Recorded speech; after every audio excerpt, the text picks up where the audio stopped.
Hey everyone, how's it going and welcome back to my channel. We're having another episode 1 review and today it's of Delicious in Dungeon. Delicious in Dungeon is actually an anime that is on Netflix. So if you have Netflix, you can actually check it now. And they are doing the weekly releases thing. I know a lot of times people are like, oh, we don't want to binge our anime after it's over. Like we want it to be weekly. I remember that was a big thing. And Netflix did learn, so this anime is being aired weekly. And I checked out the first 2 episodes, so I have a lot to say. I read the manga, I think last year at some point. I read up to all of the current available volumes because I really ended up enjoying it. And so I was really looking forward to the anime adaptation. I mean, the manga received awards, like it's well known. People really enjoy the Delicious in Dungeon manga. So I was like, I have high hopes for the anime because of this. And to top it off, it's Trigger. Trigger is working on this anime and I really entrust them with so much because it's Trigger. They know what they're doing and I just love them. So I was really looking forward to Delicious in Dungeon and I just watched the first 2 episodes and today I will be giving you my episode 1 review of this anime. Have you watched it yet? Let me know in the comment section. I love reading comments, but yeah, let's get started.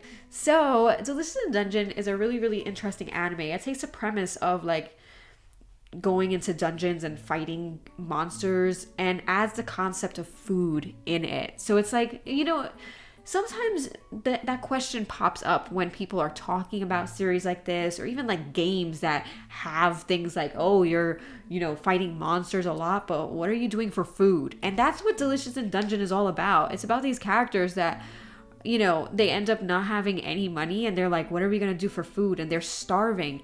You know, you can't go inside caves and tunnels and things like that and not have a food source. You need energy or else you're going to die because of that. You know, you need to have food. I feel like that's a common question for a lot of people that watch things like this or play games where you're fighting monsters and constantly, you know, fighting and everything, you know.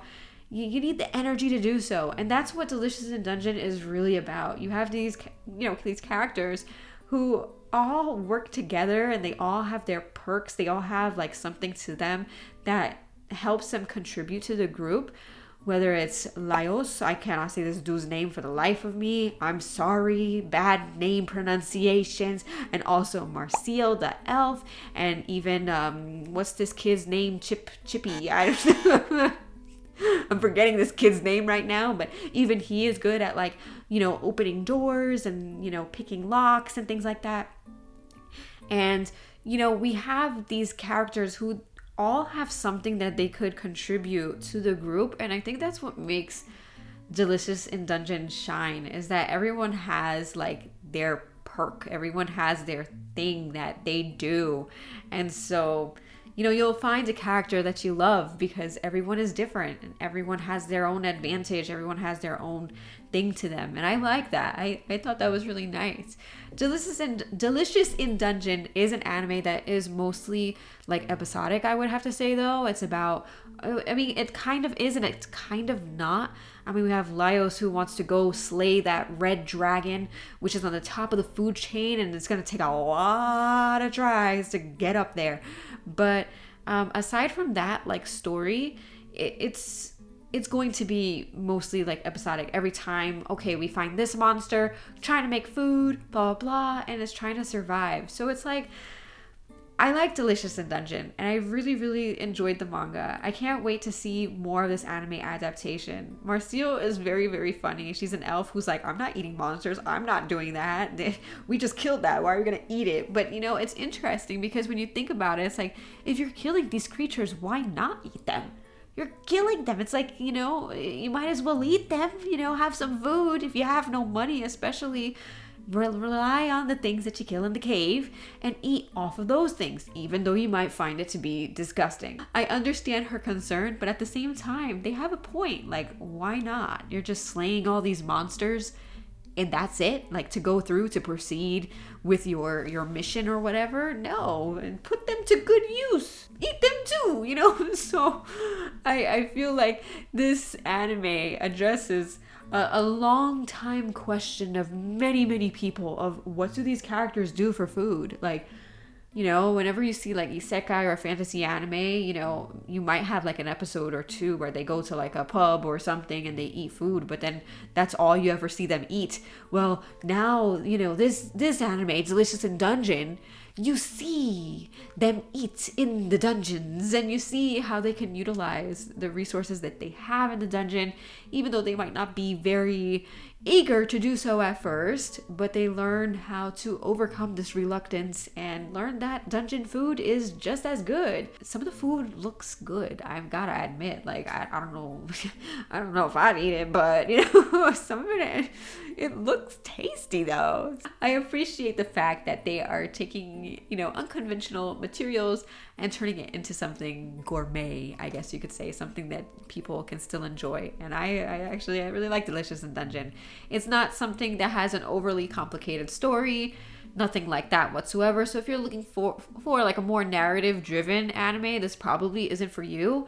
But if you're looking for like really like cool looking food and like new recipes, not that you can cook them here, but new recipes, it's a fun watch. And Trigger made it really, really nice to look at. I love the way the characters look, how the animation looks, and just everything, the colors. It's a vibrant show. It's a very fun show, and I really, really like it. I do. Seeing our characters and seeing the food that they make using that scorpion and the mushroom guy and the slime, like everything looked really tasty, even though I could never cook things like that, that's for sure. But it was fun. It looked delicious. They're in a dungeon, so it fits, the title fits what's happening, and it's a fun cast of characters and answers that question of what do these, you know, people do when they go to dungeons and slay all these monsters and their monsters are just everywhere. No, it's like, eat them, put them to good use, you know?